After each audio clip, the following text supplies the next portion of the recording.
That's the key to your success. All right, so anyway, my first job was a laboring job. I was washing dishes. I washed dishes, and then finally when I lost that job, I got a job washing cars with a car wash, and when I lost that job, I got a job washing floors with a janitorial service. I thought washing was in my future. My wife is very kind about that. She keeps giving me things to wash, dishes, children's bottoms, things like that. And lost when you're young is a euphemism for non-voluntary career redeployment. This is where you get a chance to explore new careers unexpectedly. Today they have severance programs to the end of the month. The severance program was to the end of the day, or sometimes the end of the hour. They used to fire you at either 5 to 12 or 5 to 5. I know because I had experiences of both. And they come up to you looking like you'd been sentenced to death and they were the executioner, and they say, we won't need your services anymore, here's your final pay, there's the door.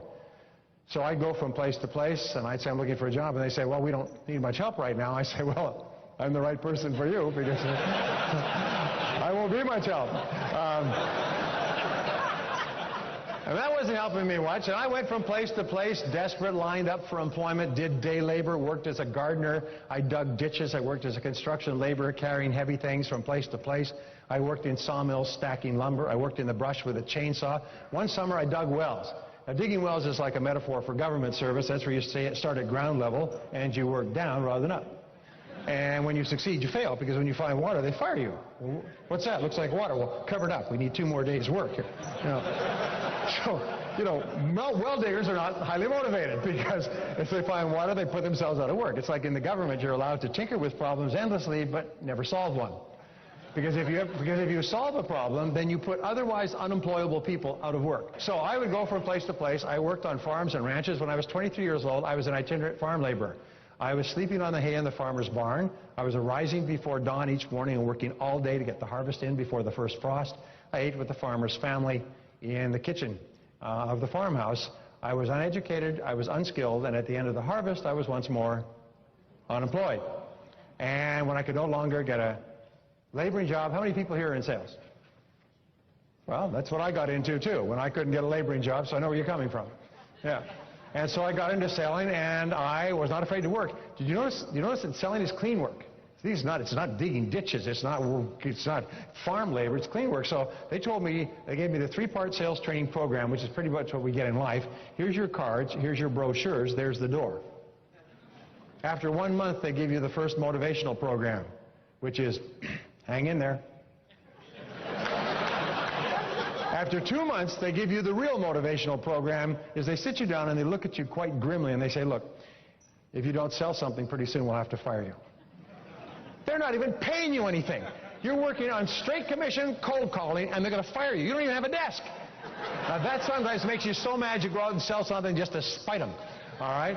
Well, I was hanging on by my fingernails. After about 6 months, it's a really important point for me. After about 6 months of hanging on by my fingernails, when I made a sale, I had to have the commission immediately, because I had to get back to my boarding house.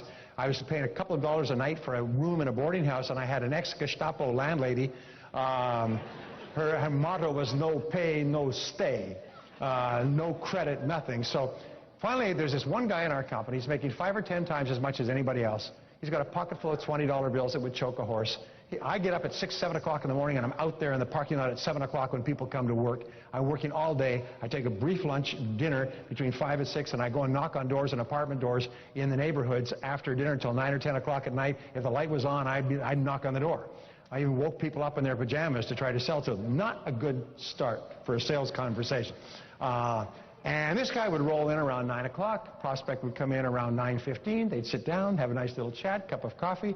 He'd talk to him a little bit, write some on paper, and pull out his check and write a check. And he'd go out in the morning, he'd make a couple of sales, come back, have lunch with a customer, make another sale, make a couple of... I was making 1 sale a week. This guy was selling with both hands like a faro dealer in Reno. I mean, it was unbelievable.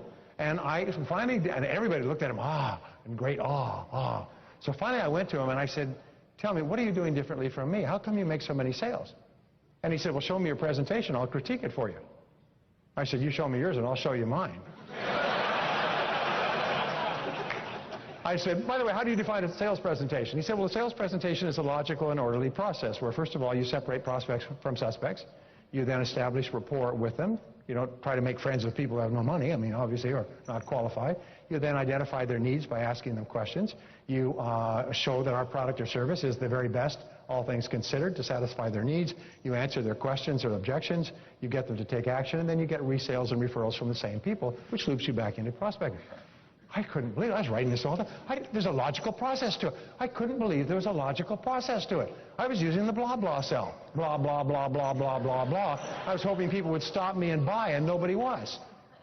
So I wrote it all down. I said, well, don't you say this? He said, no, you don't say this. You ask questions. And so I realized that telling is not selling. Asking questions is selling. So I went out and I began to ask questions, and I would go through a logical process and make sure it was a prospect before I began talking, and then take some time to get to know them a little bit better so that we had a feeling of rapport and so on, and then identified their needs, and my sales started to inch up. And then I said, well, what else can I do? He said, have you read any books on selling? I said, are there books on selling?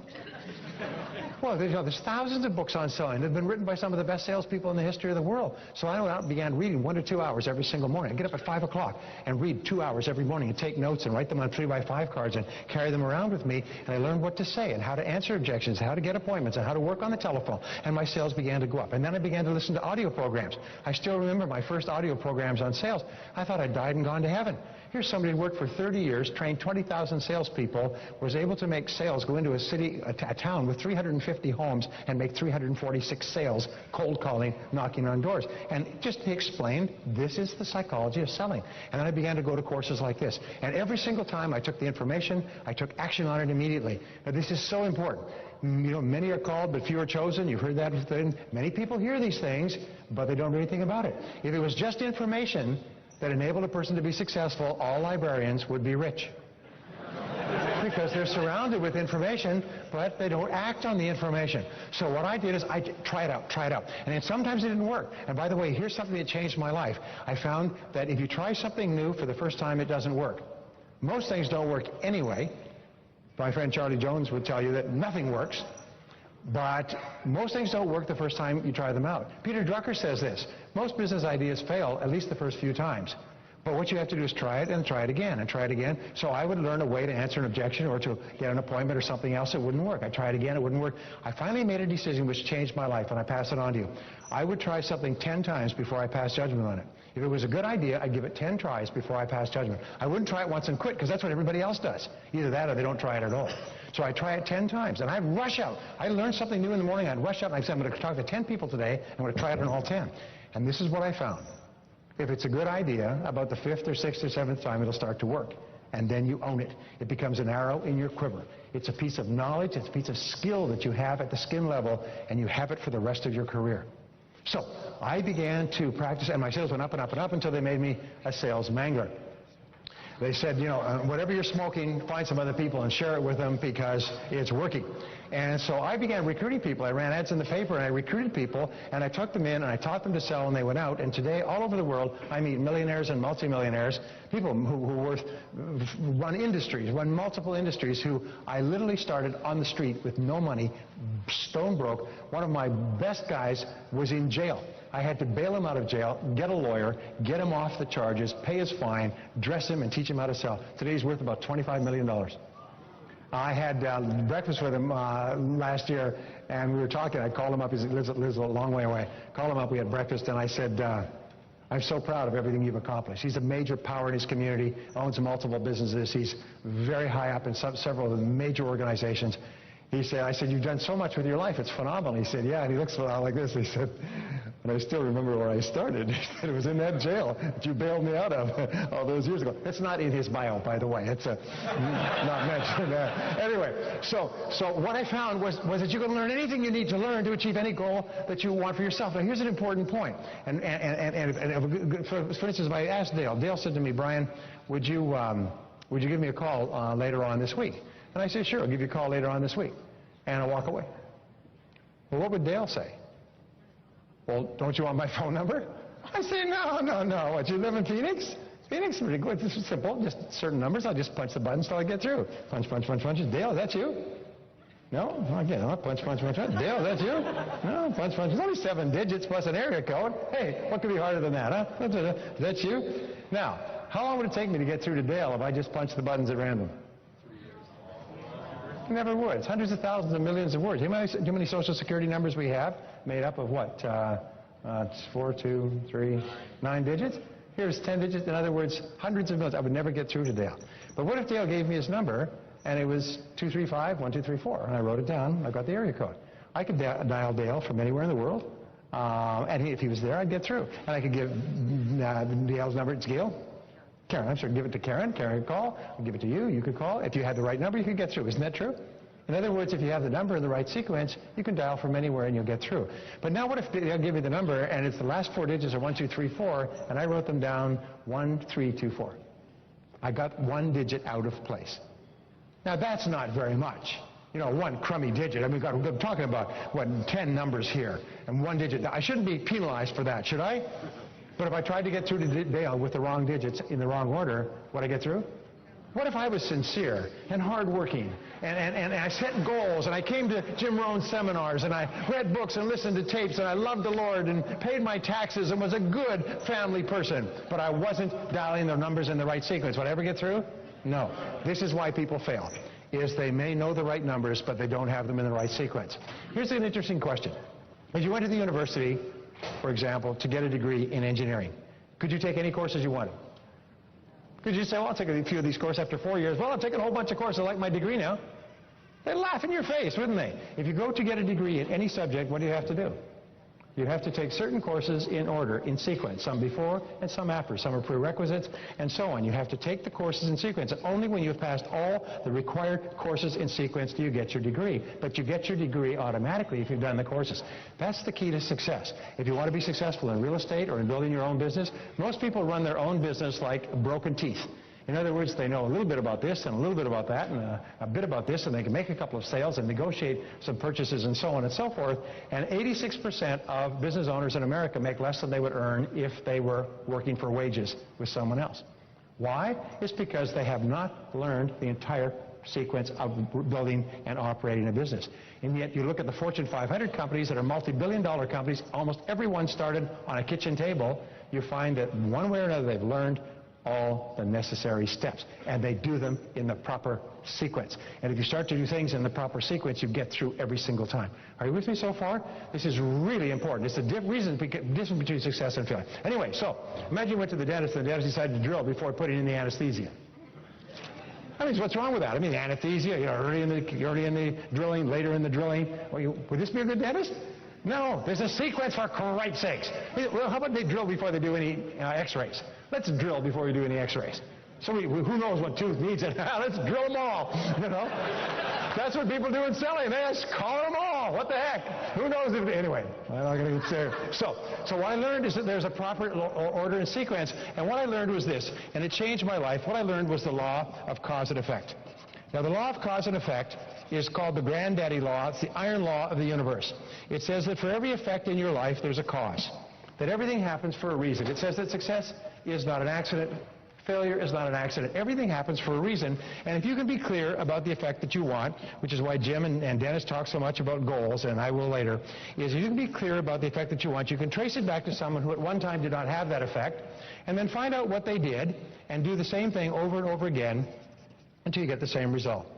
As my friend Nito says, success leaves tracks. If you want to follow a person in the snow, you put your feet in their tracks. If you want to find a successful person, if you want to become wealthy, success leaves tracks. Follow the tracks. You've got most people who want to become wealthy are trying to make their own trail. You know, don't go where every other person's gone. Go to where no one has gone and blaze a new trail. Yeah. You know what they call a pioneer? A pioneer is someone lying face down in the dirt with their back full of arrows. You know, that's not your goal. If you want to be successful, what you do is you find out hundreds of thousands of millions of people who started from nothing and become wealthy, and you do the same thing. Only after you reach the end of their trail do you begin to make your own trail. But you don't start making your own trail at the beginning. So you do what they do over and over again, and here's what I've learned. Nobody's smarter than you, and nobody's better than you. Nobody's smarter than you, nobody's better. People who are on the fast track are not better than you, they're not smarter than you, some are dumber than you, some have fewer talents, fewer abilities, less intelligence, less opportunities, but they're doing the cause and effect relationships. They're learning from other people. I've spoken to many people who have come over to this country from other countries. I'll give you a great story. I could tell you so many stories. I was doing a talk in Los Angeles. We were doing an infomercial that was being videotaped, and they had a studio audience. And during the break, one of the gentlemen in the studio audience stood up and said, I'd like to explain why I'm here to be in this audience while Brian Tracy is making this film. And he was from Pakistan, and he was beautifully dressed. And he stood up, he said, I'm from Pakistan. He spoke very well. He said, I came over to the United States 3 years ago. He said, my uncle and my brother had signed my papers, so he was legal. So he said, I came over here to work with them in their company, and by the time I got everything cleared and I'd gone to university and cleared up and come here, the company had gone broke and they both moved away in different directions. When I arrived in Los Angeles, they were gone, I knew nobody, and I was penniless. He said, I didn't know what to do. He said, I had no idea how to succeed in America. He said, and I was walking along, and one day I walked past the University of Southern California, UCLA, and I had gone to university in Karachi, and I knew a little bit about university, so I sort of drifted onto the campus. I didn't even have a place to stay. He was essentially homeless. He was carrying all of his stuff in a bag. He said, and he went to the dining room where they line up at the cafeteria and they leave their food, and he would sit down next to somebody, and when they were finished, he'd slip over and he'd eat what they hadn't eaten, and this was a good way to get food, and he started to sleep in the bushes on the UCLA campus. In the daytime, he would bundle up his stuff. He'd wash in the bathrooms. He'd hang around the university. He looked like a homeless person, dirty, unkempt, ragged, lousy clothes, typical student. He said nobody didn't even stand out. After he'd been doing this for 2 or 3 weeks, he'd been hanging around the campus, and he was just in despair. He finally went to the counselor, and he said, I need some advice. The counselor said, what's your student number? He said, well, we don't have a student number. The counselor said, well, I can't give you. He told all this story. I'm just fascinated. He said, I can't give you advice or counseling because I have to log in the people that I work with. He said, well, what is the problem? He said, well, I came from Pakistan. He told him the story. He said, I don't know what to do. He said, well, the only thing I can do for you is I will give you this set of Brian Tracy audio programs to listen to. It's a true story. He said, but you can't take them away. I'll give you a tape player. You can sit in this room over here, and you can listen to them and take notes. So he didn't have a lot going, if you know. So he said, okay, I'll do that. To him, it was completely bizarre, listening to a bunch of audio cassettes in a cubicle. So he took them over and he sat them down. He got notes from the wastebaskets, and he began making notes. He came back every day for a week. He listened to the programs hour after hour and wrote notes on how to succeed in America. He said, went back at the end of the week, he gave it back to me, he said, thank you. He said, now I understand how you succeed in this country. He walked out. He said, that was 2.5 years ago. He walked in. He said, I drove my new Mercedes to this filming. He said, I own 2 companies. I'm worth $2.5 million.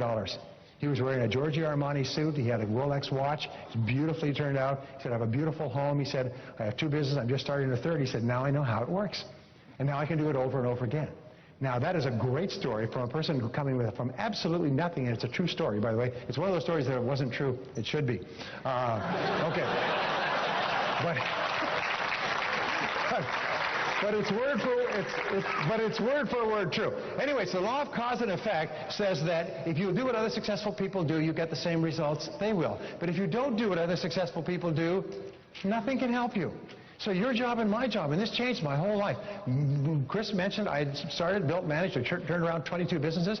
I've also consulted with more than 1,000 businesses of every size, Fortune 500 companies in 23 countries. In every single case, I go in order to work with them, I have to study and figure out how this business works.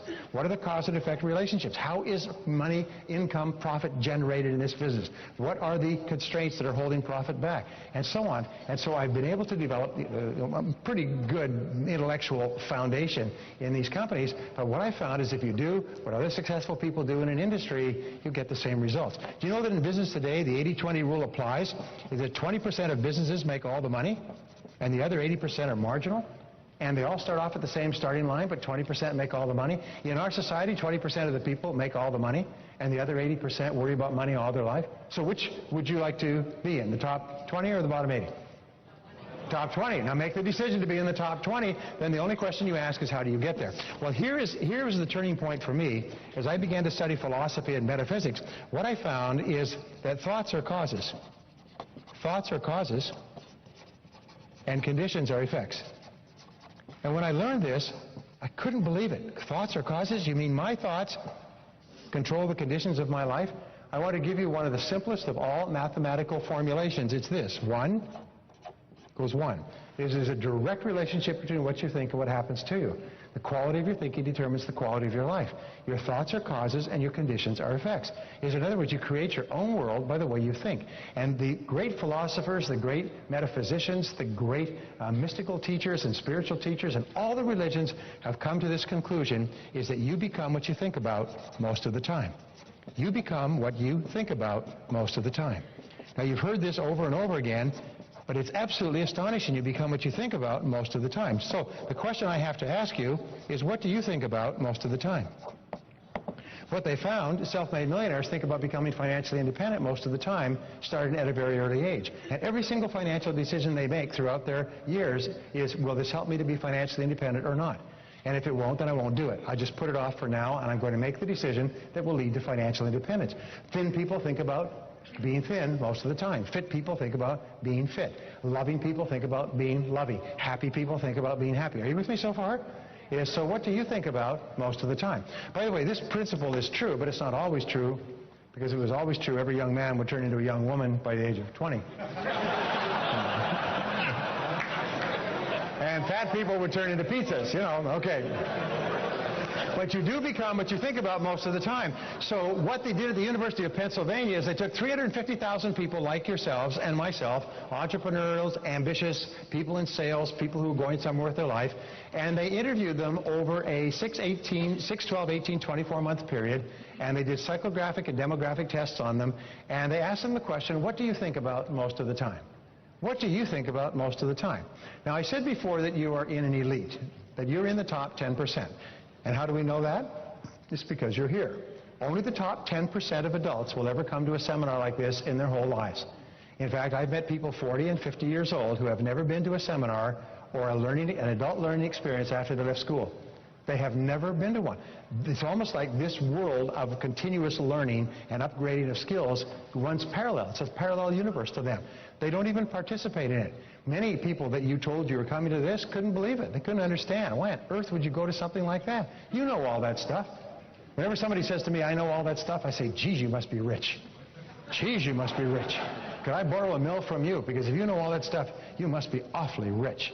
And they look away as they go to catch their bus home. You know. Anyway, so you're in the top 10% because you're here, because you can always tell who a person is by looking at what they do. It's not what they say or wish or hope or attend or declare when they are accepting the nomination at the primary. It's only what they do which is the true test of who they really are. Remember this, there's an awful lot of attempt to fool people by saying, you know, watch my hand, watch my hand. Don't ignore what I do, just watch what I promise to do.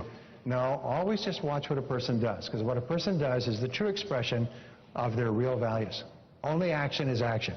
Anyway, so if the fact that you're here means that you're in the top 10%, not because of thoughts or feelings or wishes or hopes or intentions, but because you're here. You've made the supreme effort and sacrifice to be here. You've made a decision, like crossing that line in the Alamo, I'm in the top 10%. Whether you knew it or not doesn't matter. Now you do. You're in the top 10%. The only thing you need to do now is to make it a reality. People say, if you knew how much I was making, you wouldn't say I was in the top 10%. Here's one of the great rules. It doesn't matter where you're coming from in life. All that really matters is where you're going. And you've made the decision to be in the top 10%. Is that true? Say yes. Yes. Good. Okay, it's just a matter of getting there. Now, so they did this study with 350,000 people like you and I. They sliced and diced them by percentiles, the bottom 10%, next 10%, and they took the top 10%. They found people in the top 10% think differently from people in the bottom 80 or 90% in some very profound and life-changing ways. Now, can you imagine how people think and what people think about most of the time in the top 10%? Can you guess? What do people in the top 10% think about most of the time? Well, you're all correct. Every answer is correct. Let me summarize it. They think about what they want and how to get it most of the time. They think about what they want and how to get it most of the time. Unsuccessful people think about what they don't want, what makes them mad and unhappy today and yesterday and when they were children, and who's to blame. Unhappy, unsuccessful people are always talking about what they don't want and who's to blame. Successful people are always talking about what they do want and how to get it. So I'm going to teach you an operative word. This is a word that you're going to use for the rest of your career. This is the word of the high achiever, the self-made millionaire, the truly successful, positive, happy person. The word is how. Say how. From now on, when you have a goal, the only question you ask is how. If you have a problem, how do you solve it? Have an obstacle, how do you overcome it? Have a financial goal, how do you achieve it? If you have excess weight, how do you get rid of it? If you want to be healthy, how do you achieve it? The only thing you ask is how. Now, whenever you ask the question how, it forces you to take complete control of your life, to accept responsibility. It raises your self-esteem, gives you a sense of personal power and self-confidence. The word how is almost like a miraculous word, because only action-oriented people ask the word how. Everyone else says, what are you going to do? When's it going to happen? Wah, wah, wah, wah. Ah, shut up. The top people say how. We've got a problem. How do we solve it? Wait till she gets in here. She'll find a solution. Because they know when you come in, they say, we've got a problem. Good. How do we solve it? What's the problem? What do we do? How do we minimize the damage? How do we solve the problem? Not who's to blame and who did this and who should have done that and everything else. Worry about that later, if at all. For now, let's put the fire out. Right? Top people are people like heads of SWAT teams. They say, oh, those nasty people took that building. What are we going to do? We should pass a law.